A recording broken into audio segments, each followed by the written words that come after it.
Vic Roads and social procurement. Let's have a look. Hello everyone, I'm Florian Heise and welcome to another episode of Heise Says. I've got my stein of coffee and I'm relaxing on a Sunday, and I thought we'd talk about a topic that a viewer sent to me. He got an email from Vic Roads. I think I'd probably more propaganda, or they wanted him to pay a bloody bill or his registration. You know what it's like. And in that email, they mentioned social procurement. Social procurement. So they've got a video. They have a video, and I will turn on my desktop audio and we shall listen to this video. And now I will have to cut in so they don't copyright me. You know how these people are on social media. We'll have a listen here. Many of us receive opportunities that help move our careers and lives forward, but some people are not as fortunate. Okay, it's called life. Life isn't fair. So that's good. Good first message they've got there. I would say that that sign there, that exit sign that Vic Roads have, is no longer compliant with Australian standards or the NCC. You need to upgrade that. This is, you know, a free recommendation there. Maybe you should be looking at that, ensuring that you've got your safety systems in place before this. And look at all this garbage here in front of a fire hose reel. Wow. That's terrible. That's just shit. What if we could help create these opportunities for people in our daily work at Vic Roads? Oh, you do. You do.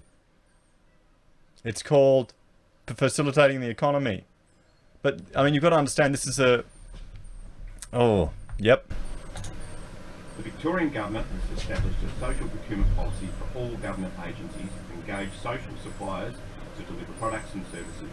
They're like other companies who provide employment opportunities, services, or generate profits for Indigenous and disabled people and disadvantaged Victorians. Okay, I've encountered this in the construction industry before, and there's two ways businesses approach to it.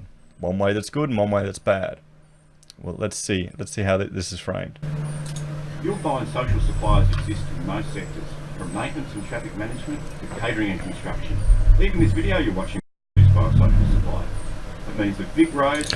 By a social supplier. Social supplier.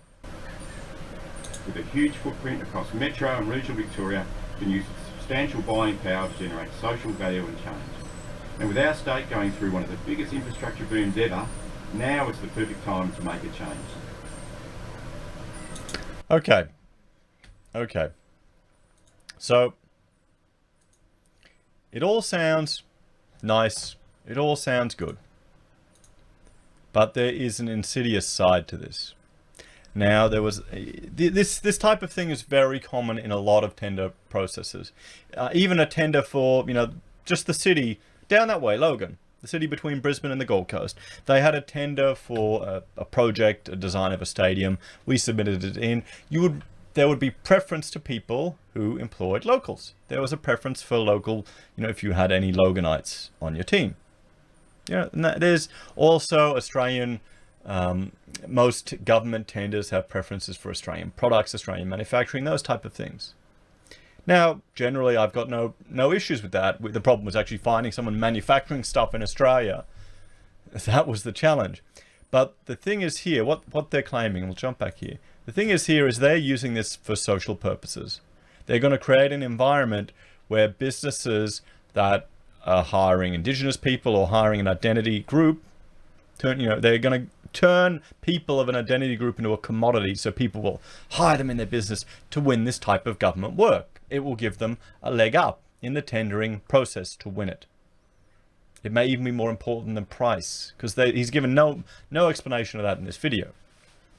Now, in construction, there's a lot of similar thing with a lot of government work, particularly for Indigenous projects or Indigenous suppliers. Now, I remember meeting a lot of builders that are, you know, having coffee for them, just, you know, networking, getting to know them. They'd say, oh, we've got this Indigenous arm of the business, you know, and we can provide all this and really help out. And I go, yeah, okay. But is it actually doing something, or do you just have figureheads sitting there owning the business while you're running everything, and it's not actually making any difference? That's usually where the conversation ends. I remember there was one big manufacturer in Melbourne they'd actually gone out of their way and they'd hired a Indigenous sports star to be a liaison between, young Indigenous people coming into the company as to kind of bridge the cultural divide. Now, frankly, I think a lot of it had to do with tremendous socioeconomic differences. You had people coming from very poor communities, probably the first person ever in the family to have a job. Father may be in jail, fatherless environment, doesn't even have shoes to turn up for work. And that they brought someone in there to help negate that. Now, I would argue that's not purely a Indigenous community thing. I'd imagine you'd have a lot of communities regardless of their race. But that was their approach to it. That was how they did it. They wanted to make an impact. The business did. They wanted to make an impact, so they took that on their own initiative. So that was a market response driven by the desire of the owners of the business to leave a legacy. The greedy capitalists doing it. But what happened was, when they started getting all these government tenders, they were putting pressure on him. Oh, bring these guys up, bring these guys up. We need them on, we need to have them on the ownership path or these type of things so we can win this work. So there's the danger. It creates an unfair environment. It creates discrimination. And in the end, it's doing a disservice to these people. Because why should a business that happens to employ, some of a particular race or a particular gender have a commercial advantage artificially compared to another business? And remember, this is all taxpayer money and taxpayer resources used from people. Would you justify that spending? So it's something to keep in mind. So let's jump through. Let's read their social procurement. So we're implementing social procurement to help break the cycle of disadvantaged, create jobs and strengthen communities across Victoria. Well, maybe you need to, address the crime problems all throughout Victoria. When we make a purchase, we can make a difference. Okay. Maybe, what would you rather? Would you rather the government shoehorns social policy into business purchases, or actually gets the best value for money and reduces the cost of their services so you have more of your money? Who would be better at doing this? Who would be better at doing, providing support to people in the community? The government or individuals? I'd say individuals. So as of June 2019, social procurement is being implemented across Vic Roads. Watch Paul Northey, Vic Roads Chief Regional Roads Officer. Yeah, he's advocating for it. So what is social procurement? Social procurement is when organizations use their buying power to generate social value above and beyond the value of the goods, services, or construction being procured. At Vic Roads. See, this is... Okay.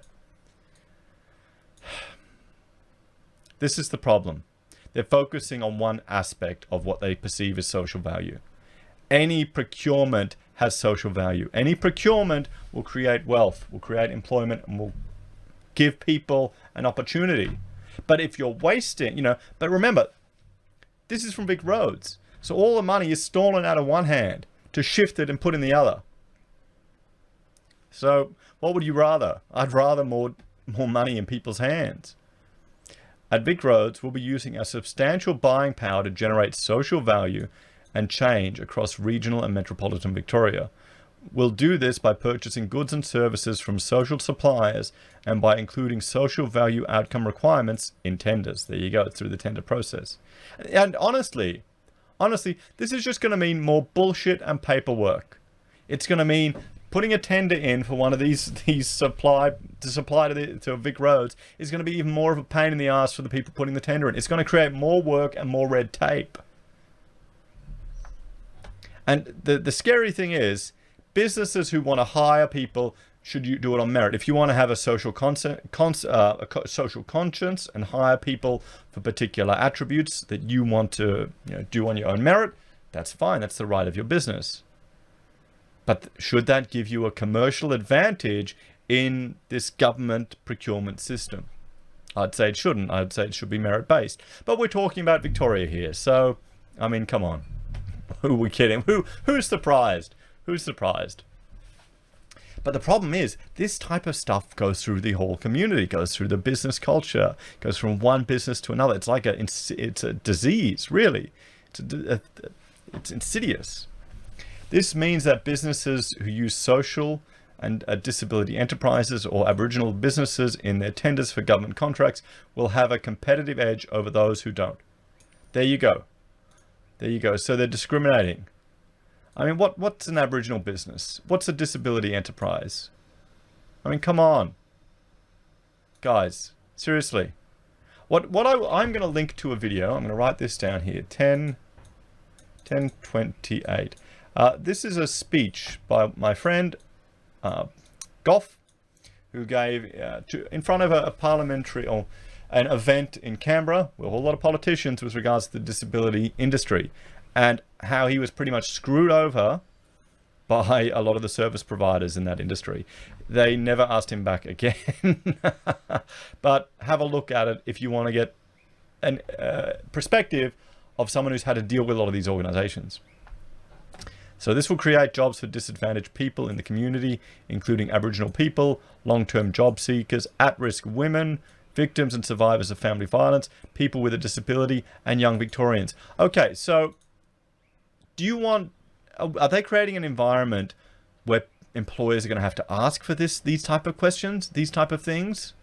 Or are people going to just hire one or two people as a token, stick them in the corner to win the government job? How many people are then going to just be a seat filler for that?